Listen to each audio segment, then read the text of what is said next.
push polling is like the classic example of unbelievable dirty politics is when Karl Rove was running Bush's campaign, and when he was running against George W. Bush, and when he was running against John McCain, he did push polling. He called people, I forget which state it was in, and said, would you be more likely or less likely to vote for John McCain if you found out he fathered an illegitimate black child?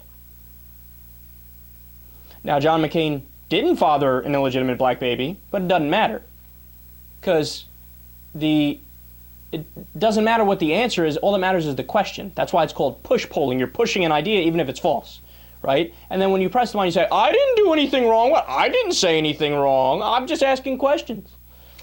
So oftentimes what they do is they'll mask it.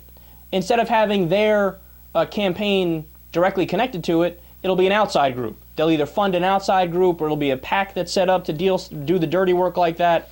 So listen to the push polling they're doing against Elizabeth Colbert-Busch. Here are the questions. Quote, from a group that calls themselves SSI polling, but oftentimes they just make up names to give themselves cover. Quote, what would you think of Elizabeth Colbert-Busch if I told you she had an abortion? Quote, what would you think of Elizabeth Colbert-Busch if I told you a judge held her in contempt of court at her divorce proceedings? What would you think of Elizabeth Colbert-Busch if she had done jail time? What would you think of Elizabeth Colbert-Busch if she was caught running up a charge account bill? I don't even know what that one means. But what?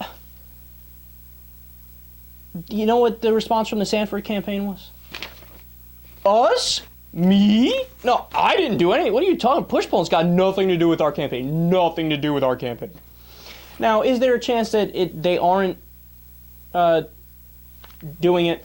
In all seriousness, yes, there is. Because there's plenty of crazy right-wingers in South Carolina that would, on their own volition, maybe set this up and do it. But usually when it's a mass operation and you have to pay to get it done, funds are going to come from groups related to or just the Sanford campaign themselves. But this is gutter politics, man. Now, you guys know I'm in favor of running a hard campaign just like anybody else is. But you draw the goddamn line at just making shit up.